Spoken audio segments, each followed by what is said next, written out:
Hocus pocus, ibbity bibbity, sibbity sand. Concentrate. Concentrate. I will now bear the naked truth.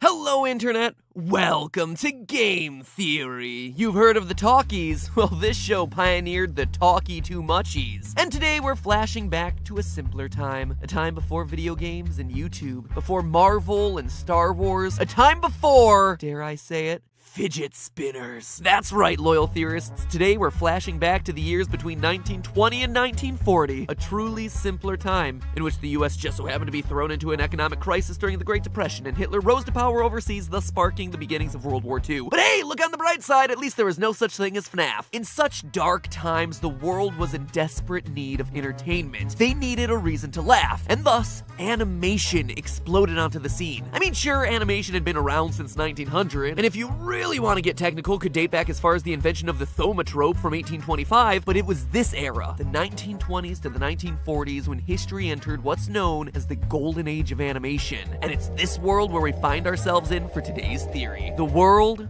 of Bendy and the Ink Machine. Now, if you haven't been watching a lot of Let's Plays lately, this one might have slipped past you. It's a small indie title told in 5 parts, because at this point it's always 5 parts, with the first 2 currently available and a 3rd one on the way shortly. There isn't a whole lot to do in every chapter, but what it lacks in gameplay, Bendy makes up for in style and story, putting you into the throwback world of the earliest days of animation. In the game, you play as Henry, a retired cartoonist invited to come back to his old studio after 30 years. The invite comes from a man named Joey Drew, your former boss at the company Joey Drew Studios. Inside, you find that everything is abandoned, and by putting the bits of lore together collected from audio logs sprinkled throughout the game, you learn that Joey was experimenting with ways of bringing his cartoon creations to life.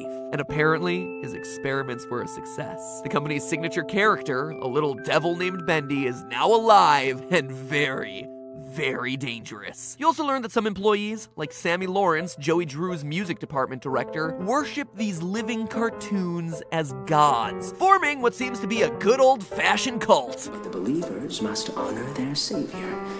I must have him notice me, for our Lord is calling to us, my little sheep.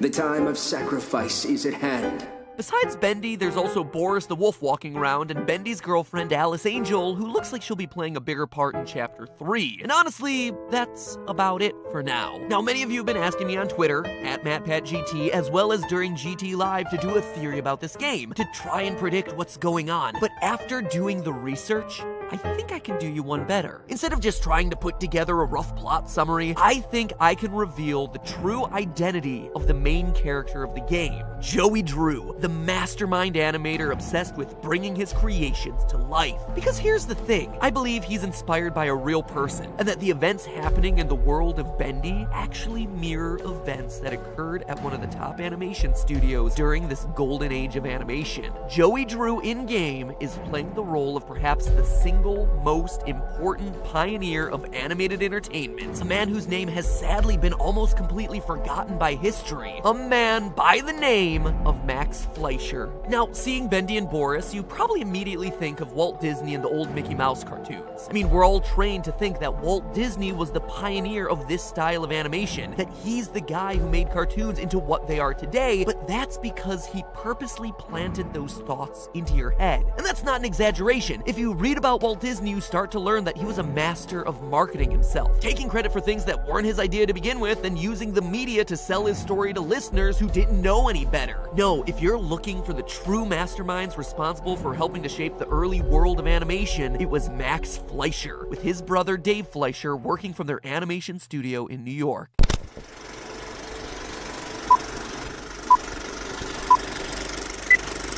Way back in 1914, when Walt was still only a teenager, Max Fleischer invented rotoscoping, a technique that allowed an artist to trace over live-action footage to create more realistic-looking animated movements. This was a huge advancement, allowing cartoons to be drawn faster and with a higher quality of movement. It also gave rise to the first of the major Fleischer Brothers series known as Out of the Inkwell, in which live-action footage of Max was combined with his animated characters as they literally came to life off the page to interact with and explore the real world. But the Fleischers didn't stop there. Ask anyone what the first cartoon to feature synchronized sound and music was, and they'll usually say Steamboat Willie, Mickey Mouse's monumental debut from back in 1928. But it was Max, not Walt Disney, who was the first to combine sound and animation in his series of shorts called Song Cartoons back in 1924, 4 years earlier than Steamboat Willie. These were those famous Follow the Bouncing Ball sing-alongs that you've probably seen or heard of. Well, you have Max Fleischer to thank for those.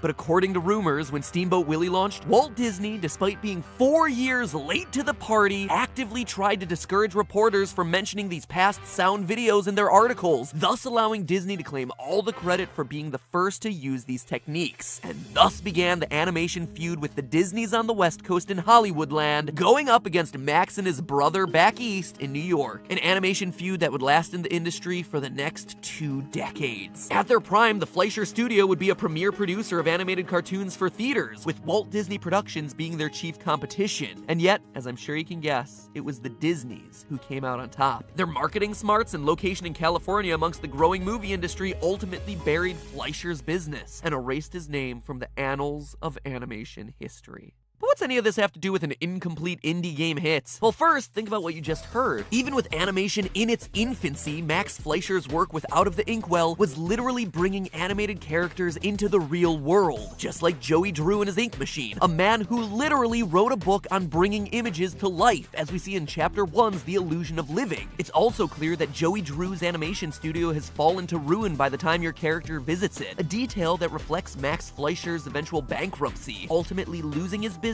to Walt Disney, the man who stole the credit from him. At this point, I don't get what Joey's plan is for this company. The animations sure aren't being finished on time anymore. Think about it. If this game was truly meant to parallel Walt Disney animation, then why would it happen in an abandoned studio? And why would the characters be out for revenge? I mean, Disney won everything. Disney runs the world. Max Fleischer was the one who was left with a crumbling business and a name lost to obscurity. So if there's anyone out there who would have a chip on their shoulder and be out for revenge, like you see Joey Drew and Bendy in the Ink Machine, well, it would be him. But we're not even to the good stuff yet. One look at Bendy's design and I'm sure you immediately think of Mickey Mouse, right? Small, mischievous character with big white gloves. Well, Max Fleischer had his version of the character too. Bimbo, a tubby black and white cartoon dog complete with big white hands. One of the 5 main recurring characters that his studio would produce during their run. A character whose personality is a much more direct parallel to Bendy than Mickey's is. Mickey, in his early cartoons, tends to be the good guy, the one who's having to fight back against bullies. But Bimbo is actively a troublemaker. So much so that one of his most infamous appearances, 1930's Swing You Sinners, is entirely about undead spirits punishing him for his misdeeds. Chickens you used to steal, I don't steal no more. He's constantly chasing women and pulling pranks. Bimbo's behavior just seems to be the stronger match for what you'd expect from a little devil like Bendy. And the parallels aren't just with Bimbo. There's also a direct relation between Max's real-life characters and Bendy's girlfriend, Alice Angel. Now, admittedly, we don't know too much about Alice. She was just introduced in Chapter 2 through 1 poster and 1 audio log. But what we do know is that she appears to be a female devil creature like Bendy, who somehow became an angel, like a Looney Tunes-esque Lucifer who happens to sing. We also know that she's drawn to be beautiful. Not only does she just physically look pretty, but she's also wearing a tight black halter-top dress, something that, back during this era of animation, would have been seen as sexy and scandalous. We also know via the audio logs that Sammy Lawrence expects her to surpass Bendy's popularity. People really seem to enjoy my Alice Angel voice. Sammy says she may be as popular as Bendy someday. Long story short, this ain't your mama's Minnie Mouse, but it is your mama's Betty Boop, one of the Fleischer Studios' most famous creations. Betty Boop matches exactly with Alice. She's a singer who was introduced into the cartoons to be Bimbo's love interest, surpassed him to become way more popular, and was considered to be an attractive, sexy character back in the day. So much so, in fact, that her design had to be toned down in 1934 when the government started cracking down on the sexual content in films. Oh yeah, and she also happens to wear black halter-top dresses. Well, eventually red, but you know, this is black and white cartoon. And if you're wondering how a human woman would become the love interest of a cartoon dog, well, get this. Betty Boop actually started as a dog. A French poodle, in fact. It's kind of disturbing, really. Her long dog ears became her long hoop earrings. Ugh, it's kind of gross. Anyway, she's also the matching species of her love interest, just like the Ink Machine's two little devils. But it's stylistically where we see these two worlds collide the most. During Fleischer's war against Disney, two styles of animation developed. Disney's West Coast style was much more family-friendly, with characters behaving much more realistically and in settings that happened to be brighter and cheerier. The New York style, Max's work, was much grittier,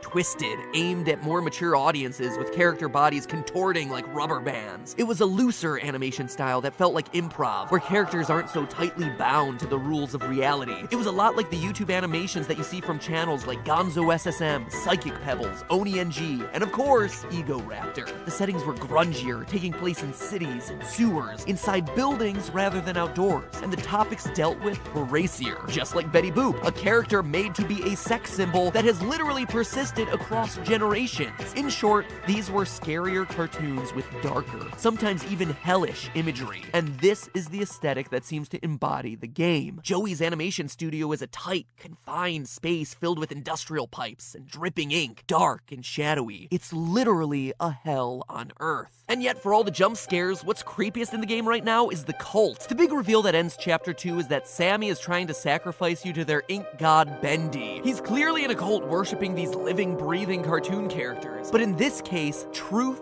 is actually stranger than fiction, because there's an unexplained recurring theme of cult activity throughout the Fleischer Studio roster. In Betty Boop Is My Palm Red, we see Bimbo and Coco the Clown worshipping a shadowy witch figure. A shadow, mind you, that never gets referenced or explained. It's not a joke in any way. They're just there, bowing to it, and presumably it gives Bimbo his fortune-telling powers. Then there's Betty Boop Red Hot Momma, where a fireplace suddenly, for literally no reason, transforms into the literal mouth of hell. Also, let me just say how creepy it is that every Betty Boop cartoon requires a scene that shows her with some sort of strong backlight so you can see her legs through the dress. I mean, come on guys, find a magazine or something. And here we all thought that anime was creepy. But perhaps the single most disturbing, bizarre, inexplicable example of this is in the cartoon Bimbo's Initiation, where our lovable dog Bimbo gets locked in the sewer by Mickey Mouse, Max clearly showing his grudge against Disney there, when all of a sudden he's confronted with a bunch of cultists. No joke, actual cultists asking him, "Wanna be a member? Wanna be a member?" No. When Bimbo refuses, he's suddenly tortured with all sorts of horrific punishments, including a knife cutting through a spinning room to stab him repeatedly.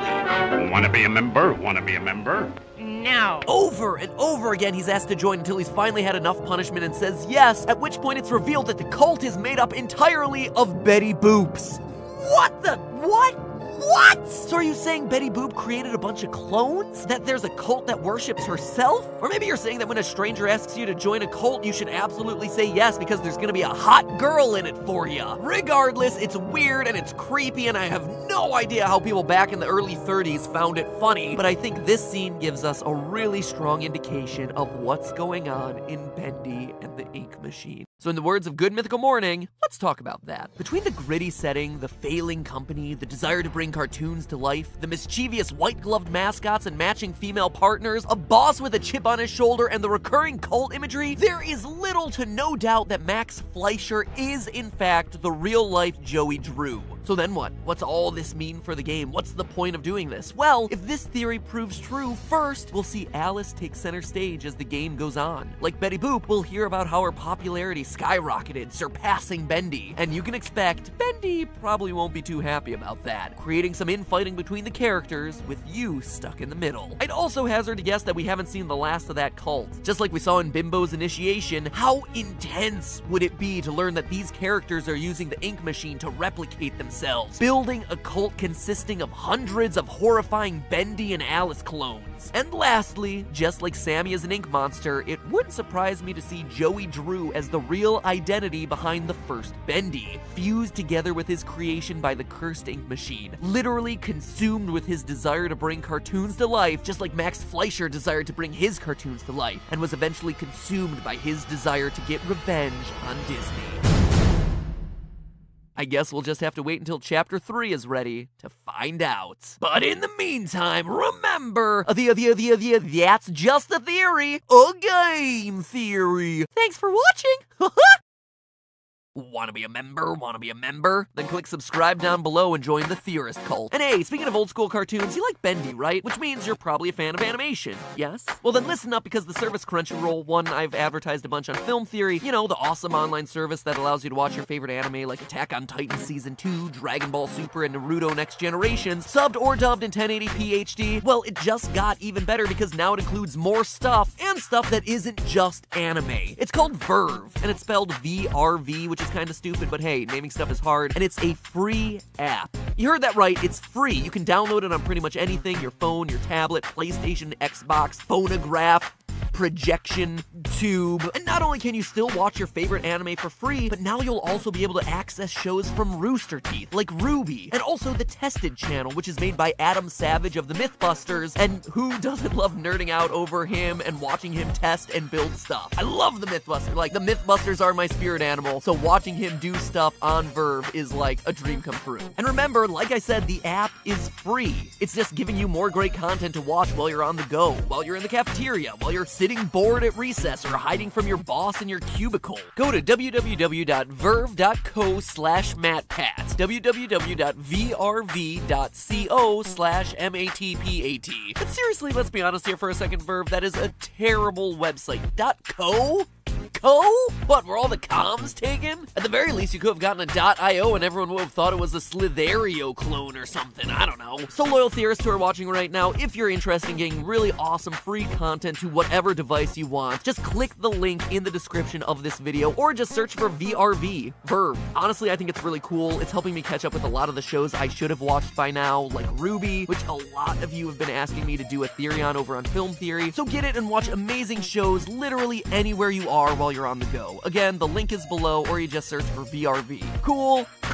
I'm sorry, Verve, for making fun of you, but seriously, fix the URL. Also, I gotta apologize if this episode ruined Disney for anyone. Just thought I should say that. I mean, I still love Disney, but yeah, this one was kind of a bummer to learn about the way he manipulated people, so that kind of sucks. But hey, Space Mountain's still a lot of fun to ride, and Star Wars Land is coming, so yeehaw! Take my money, Disney! To the victor go the spoils. I'm sorry, Max Fleischer. I'm so sorry. Not going to Bimbo Land.